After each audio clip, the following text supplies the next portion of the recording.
guys, my name is Emme Hurn, and today I'm going to be talking to you about the destruction of surplus embryos. So I have this friend. Her name is Shannon. Shannon has twin siblings that are 4 years older than her. Shannon was supposed to be their triplet. Are you confused yet? Let me explain. In vitro fertilization, more commonly known as IVF, is when the sperm and the eggs are taken outside of the human body and fertilized in a laboratory.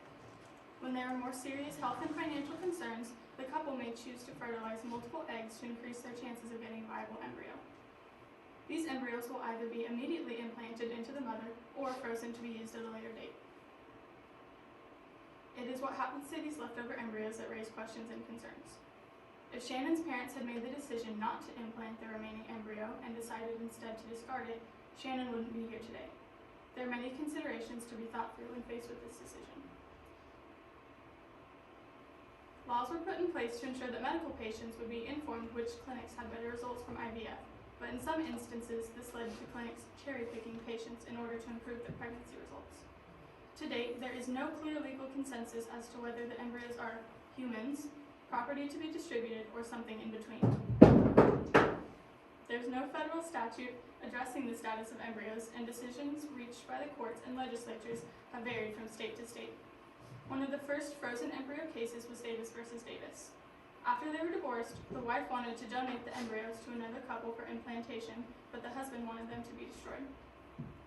The case ended up at the Tennessee Supreme Court in 1992 and established a precedent for the other frozen embryo cases across the country at the time.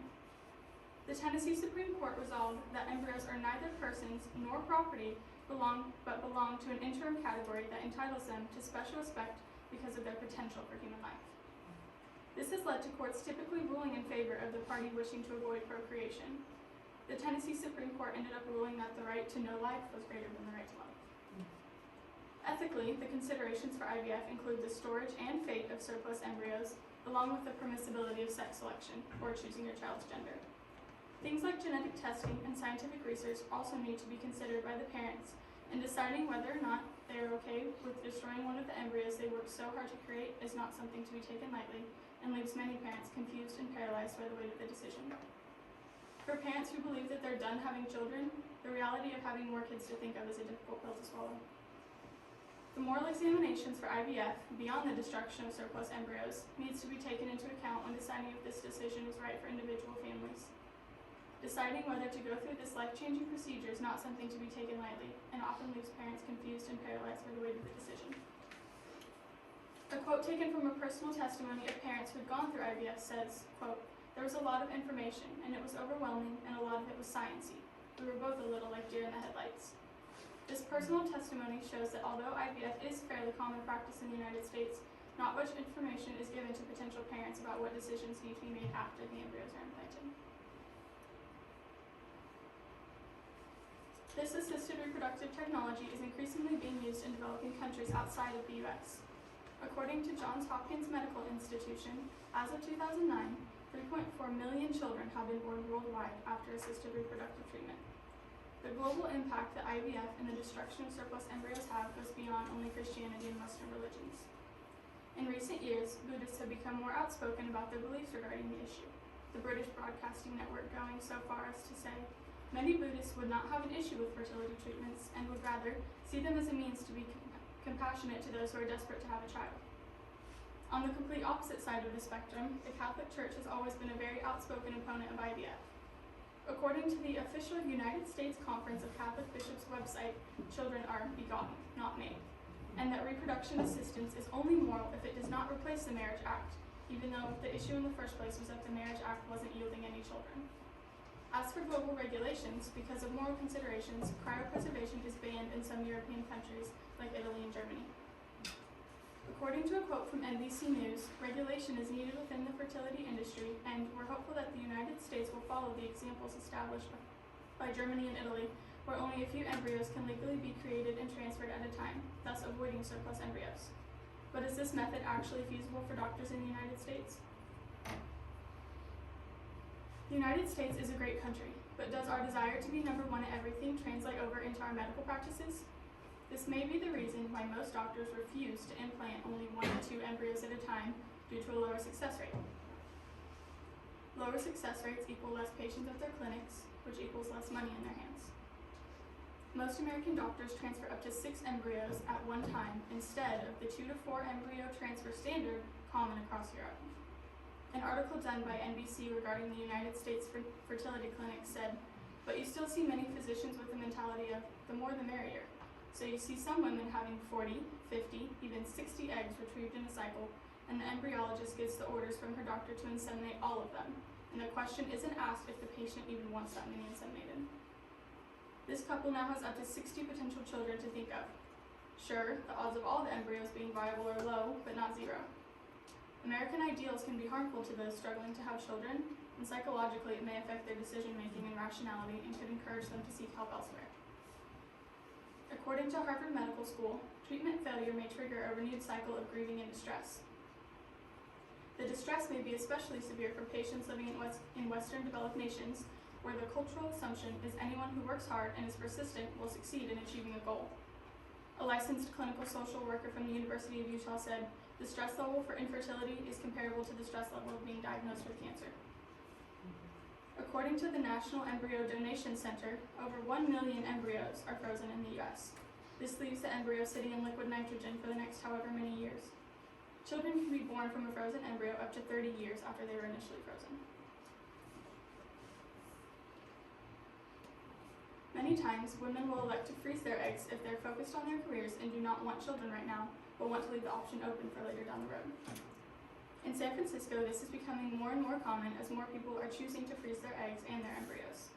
However, studies done by the University of San Francisco show that on average, a mere 6% of the people who froze their eggs actually return to use them, leaving the embryos there to simply sit. The Southern California Center for Reproductive Medicine has a 70.6% live birth rate, making them second in the nation for IVF. The rapid freezing process used by this clinic has a 90% egg survival rate. Transferring the fewest embryos possible reduces the number of surplus embryos, which will eventually be destroyed, and does not historically have any worse live birth rate. Typically, 2 to 3 embryos transferred at a time is all it takes and is all any reasonable doctor would consent to. It is not known the exact number of embryos that are abandoned in fertility clinics each year because clinics are not required by law to report those numbers. However, experts estimate that hundreds of thousands have been passed off thus far, if not more. Sacramento has its own fertility clinic, catering to patients looking to do IVF, which means that embryos are being destroyed right near this town.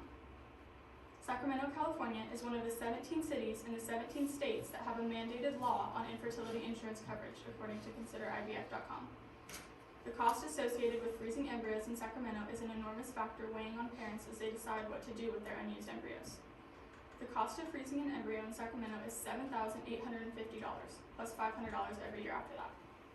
These numbers don't even include the cost of egg and sperm retrieval or the cost of each IVF cycle. This plan is not feasible for most families and may drive them to destroy their embryos. From the early chapters of the Bible, women are seen struggling with and overcoming infertility. Sarah was unable to bear children to Abraham for most of her life until she bore Isaac in her old age. Genesis 11:30 says, "Now Sarai was barren, she had no child." Hannah, the mother of Samuel, cried out to the Lord in deep sorrow because of her infertility. In 1 Samuel 1:8 says, "And Elkanah, her husband, said to her, 'Hannah, why do you weep, and why do you not eat, and why is your heart sad? Am I not more to you than 10 sons?' Then in verse 18 it says, "And she said, 'Let your servant find favor in your eyes.' Then the woman went her way and ate, and her face was no longer sad. They rose early in the morning and worshipped before the Lord. Then they went back to their house at Ramah. And Elkanah knew Hannah his wife, and the Lord remembered her."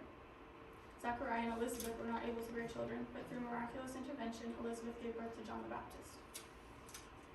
God has always been compassionate and kind towards women battling the deep grief that childlessness can cause. In the Old Covenant, if an unborn child died, even because of accidental injury, the one who caused the unborn child's death was subject to capital punishment. Exodus 21:22-25 is paraphrased to say, "You shall pay life for life." God does not take lightly the death of the unborn. So, knowing what the Bible has to say about infertility in general, how should we approach this issue in a modern society? Psalm 71:6 says, "Upon you I have leaned from before my birth. You are he who took me from my mother's womb. My praise is continually of you." Any Christian couple looking to do IVF should be careful, thoughtful, and smart about the decisions they make. Human life is sacred to God, and to walk too far out of his natural plan for procreation could have disastrous results. Focus on the Family says, the meaning of marriage and child identity can be preserved when IVF is used only by a married man and woman with no third-party involvement, meaning no donor sperm, eggs, or surrogacy. Couples struggling with these decisions should seek guidance from other couples who have gone through the same treatments and who understand not only the physical toll it takes, but also the mental strain it can put on a marriage. A quote taken from an article in the New York Times, written by an anonymous mother who had gone through IVF, said, "I see it as a life or death decision, which makes it nearly impossible to make. My husband and I keep returning to donation, compelled by the idea of paying forward the gift that IVF gave us. Nothing can make up for the loss of a child, but in a worst-case scenario, these embryos could represent a chance to rebuild our family." Understanding the dilemma that many parents are facing helps us be compassionate and understanding while also maintaining our beliefs. We know that the unborn are objects of God's knowledge.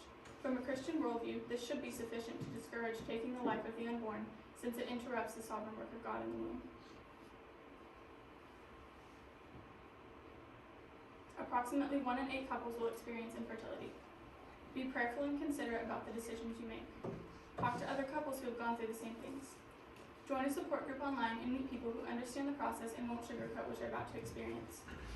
Resolve support groups, which are groups where members help each other walk through infertility, meet in the greater Sacramento region, and there are also some in the Bay Area.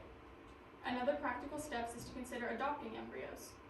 The Snowflake organization is an embryo adoption agency, and according to their website, they've had over 700 babies born from embryo adoption to this day. This option eliminates the need for other invasive medical procedures and also does not add to the growing number of surplus embryos.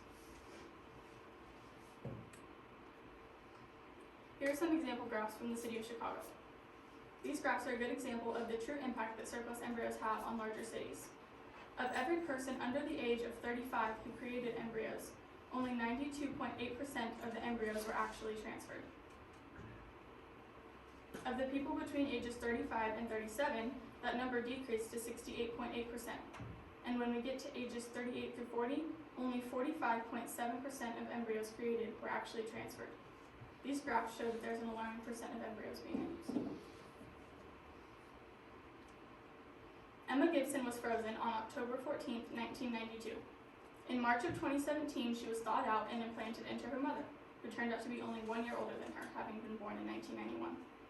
She set a world record for the oldest successful embryo transfer at 24 years old. This goes to show that no matter the length of time that has passed, these embryos still have the potential for human life and should be treated with basic respect. So everything you just heard is the story of my family, or more specifically, me. After my parents got married, they were told that due to previous health issues, they would never be able to have children.